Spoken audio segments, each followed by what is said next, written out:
PoK में internet और mobile सेवाओं पर प्रतिबंध। 9 जून को होने वाले प्रदर्शन के चलते फैसला। 14,000 से ज्यादा सुरक्षा कर्मियों की तैनाती। सीबीएसई ने 12वीं री इवैल्यूएशन और वेरिफिकेशन आवेदन की तारीख बढ़ाई है। 6 जून की जगह अब 7 जून आधी रात तक आवेदन कर सकते हैं। सीबीएसई के पोस्ट रिजल्ट सर्विसेज पोर्टल पर कथित साइबर अटैक के मामले में एफआईआर। अभी तक डेटा लीक या फिर डेटा ब्रीच के संकेत नहीं मिले।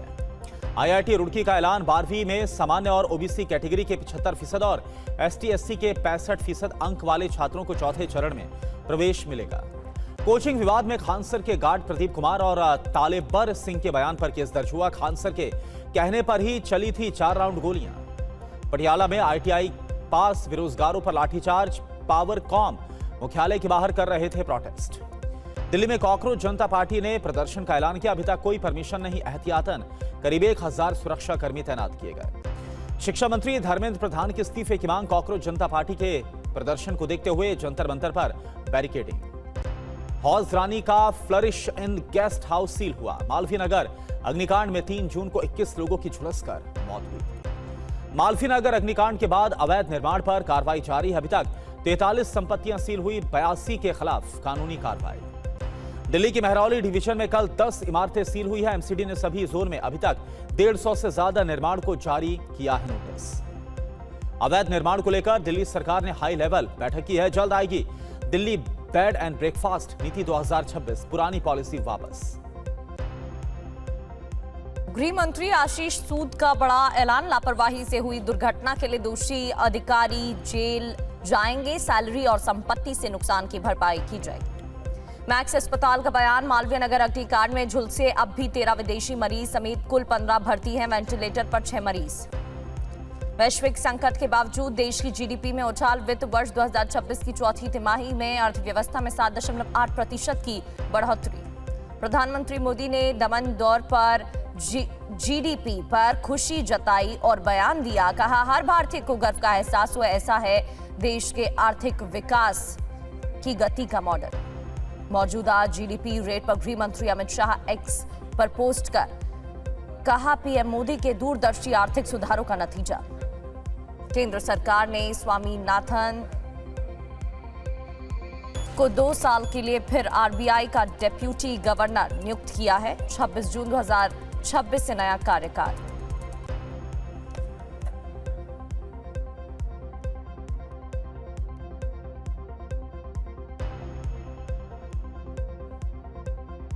और बीजेपी के पूर्व तमिलनाडु प्रदेश अध्यक्ष के अन्नामलाई ने नई पार्टी बनाने का ऐलान किया है। 10 घंटे के अंदर 10 लाख से ज्यादा नेता जुड़े। महाराष्ट्र की फडणवीस सरकार का बड़ा ऐलान। ओबीसी की तर्ज पर मराठा समाज के लिए शैक्षणिक लाभ समेत 8 योजनाएं शुरू करने का फैसला। कांग्रेस अध्यक्ष मल्लिकार्जुन खड़गे ने कर्नाटक से नामांकन भरा है। राज्यसभा चुनाव को लेकर कहा, सभी एकजुट रहेंगे। राज्यसभा सीट को लेकर झारखंड में इंडिया गठबंधन के बीच पेच फंसा हुआ है। जेएमएम ने दोनों सीटों पर उम्मीदवार खड़े करने का ऐलान किया। जेएमएम और कांग्रेस ने दोनों सीटों पर जीत का दावा किया। कांग्रेस ने एक सीट पर प्रणब झा को उम्मीदवार घोषित किया। 5 राज्यों की विधानसभा के चुनावी दंगल से पहले कांग्रेस का नया दांव। दलित और अल्पसंख्यक गठजोड़ को धार देने की तैयारी। यूपी बीजेपी ने 2027 के विधानसभा चुनाव को लेकर बड़ा प्लान तैयार किया। प्रदेश अध्यक्ष पंकज चौधरी का अगस्त महीने के अंत तक सभी जिलों का दौरा। बिहार बीजेपी ने जारी की विधान परिषद के 4 उम्मीदवारों की सूची। भोजपुरी फिल्म स्टार पवन सिंह, संजय मयूख, शीला पंडित और अनिल ठाकुर होंगे प्रत्याशी। महाराष्ट्र विधान परिषद की 17 सीटों पर 6 उम्मीदवार निर्विरोध जीते हैं।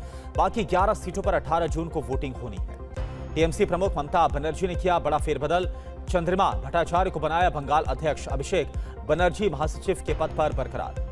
ममता बनर्जी के घर पर बैठक के बाद सांसद कल्याण बनर्जी ने कहा, स्पीकर की ओर से नियुक्त विपक्ष के नेता का पद गैर कानूनी। सोमवार को जाएंगे हाईकोर्ट। 18 जून तक पुलिस हिरासत में भेजे गए टीएमसी नेता स्वरूप बिस्वास। 22 लाख रुपए की वसूली और महिला यौन उत्पीड़न का आरोप है। पूर्व विधायक शौकत मुल्ला को एनआईए ने गिरफ्तार किया। देश विरोधी साजिश का आरोप। चुनाव प्रचार के दौरान शौकत को ममता ने कहा था अपना दाहिना हाथ। कोलकाता के मेयर फिरहाद हकीम के इस्तीफे के बाद टीएमसी में हलचल तेज हो गई है। कई पार्षद पहले ही गिरफ्तार। क्रॉस वोटिंग की स्थिति में कानूनी मसलों पर बीजेपी कर रही विचार। पश्चिम बंगाल के मुख्यमंत्री शुभेंदु अधिकारी ने गृह मंत्री अमित शाह से मुलाकात की। बॉर्डर और घुसपैठ के मुद्दे पर चर्चा हुई है। गाजीपुर में एनकाउंटर विवाद जारी है। कमलेश के परिजनों ने पुलिस पर हत्या का आरोप लगाया है। बिहार से लाकर फर्जी एनकाउंटर किया गया। कमलेश के एनकाउंटर पर सियासत तेज। सपा प्रमुख अखिलेश यादव का बयान, जाति नहीं अपराध देखकर कार्रवाई होती है।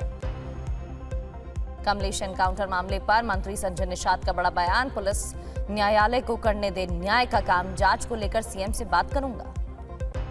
अखिलेश यादव के बयान पर डिप्यूटी सीएम केशव प्रसाद मौर्य का पलटवार, कहा समाजवादी पार्टी की बातों पर भरोसा न करें, कानून सबके लिए समान। सपा सांसद डिंपल यादव ने शंकराचार्य विमुक्तेश्वरानंद सरस्वती का आशीर्वाद दिया। रात्रि विश्राम के स्थान परिवर्तन पर खेद जताया। संभल में बुलडोजर एक्शन। बागाऊ गांव में सरकारी जमीन पर बनी मजार हटाई गई। अब तक 100 हेक्टेयर से अधिक सरकारी भूमि कब्जा मुक्त। दवा घोटाले की चर्चा के बीच केजीएमयू शिक्षक संघ के महासचिव संतोष कुमार का इस्तीफे की टाइमिंग पर सवाल। आम आदमी पार्टी सांसद संजय सिंह ने राज्यसभा सभापति को विशेषाधिकार हनन नोटिस भेजा है। प्रयागराज प्रशासन पर तानाशाही का आरोप। पंचकुला के पिंजौर में दिन दहाड़े व्यापारी जितेश मनोचा की हत्या, गाड़ी से खींचकर लाठी डंडे और धारदार हथियार से वार। लॉरेंस बिश्नोई के नाम पर धमकी और उगाही के मामले के अभियुक्तों को मिली जमानत। मुंबई के ज्वेलर्स को दी थी धमकी। लखनऊ एयरपोर्ट पर 10 करोड़ की ड्रग्स बरामद हुई। बैंकॉक से आया तस्कर गिरफ्तार हुआ। नेटवर्क की जांच शुरू हो गई। लखनऊ में धर्म परिवर्तन का मामला आया सामने। युवती ने लगाए ब्लैकमेल और यौन शोषण के आरोप। पारा थाने में केस दर्ज हुआ। अलवर में कथित धर्मांतरण के मामले में अभियुक्त को पूर्व विधायक ने ज्ञानदेव आहूजा ने मारा थप्पड़। पेशी के लिए कोर्ट लाया गया था राजकुमार। पटियाला हाउस कोर्ट की स्पेशल एनआईए कोर्ट ने पीएफआई और अबू बकर समेत 20 लोगों पर तय किया आरोप। 10 जुलाई को अगली सुनवाई होगी। भिवंडी हनुमान मंदिर से आभूषण और दानपात्र चोरी के अभियुक्त को एसटीएफ ने गिरफ्तार किया। अजय राम अवतार पासी नेपाल निवासी है। पंजाब के नवा शहर में नाबालिग लड़की की हत्या के कारणों का पुलिस आज करेगी पर्दाफाश। मानसेवाल के जंगल में शव को जलाने का आरोप है। यूपीपीसीएल पर नियामक आयोग ने लगाया 7,18,000 का जुर्माना। प्रीपेड मीटर रिचार्ज के 2 घंटे बाद भी बिजली बहाल न होने पर कार्रवाई हुई। ऊर्जा क्षेत्र में केंद्र सरकार का क्रांतिकारी कदम। केंद्रीय पेट्रोलियम मंत्री हरदीप सिंह पुरी ने लॉन्च किया E85 फ्यूल। पेट्रोलियम मंत्री ने कहा E85 फ्यूल पर सामान्य फ्यूल से 20 रुपए कम खर्च। गाड़ी की नंबर प्लेट भी होगी अलग। और 50 डिस्पेंसिंग स्टेशन से E85 की शुरुआत। दिसंबर 2027 तक 5,000 डिस्पेंसिंग स्टेशन खोलने का लक्ष्य रखा गया है। दिल्ली में शुरू हुई सस्ती ईवी कैब सर्विस। मंत्री मनजिंदर सिंह सिरसा और पंकज सिंह ने ग्रीन SM टैक्सी सर्विस को हरी झंडी दी है।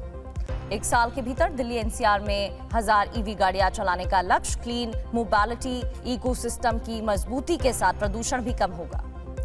जेवर एयरपोर्ट जाने वाली ग्रीन एक्सप्रेसवे पर पुल निर्माण के दौरान हादसे का वीडियो सामने आया। तूफान में धराशायी हुए 2 क्रेन।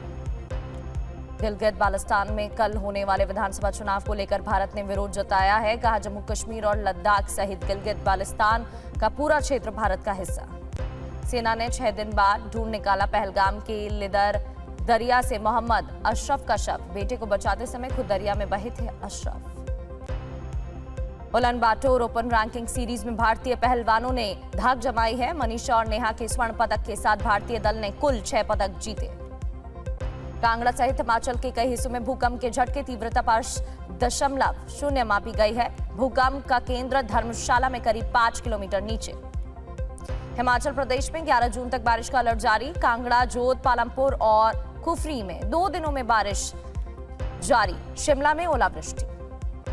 केरलम के कोझिकोड, वायनाड, कन्नूर और कासरगोड में भारी बारिश की संभावना। 4 जिलों में अलर्ट जारी। स्कूलों में छुट्टी।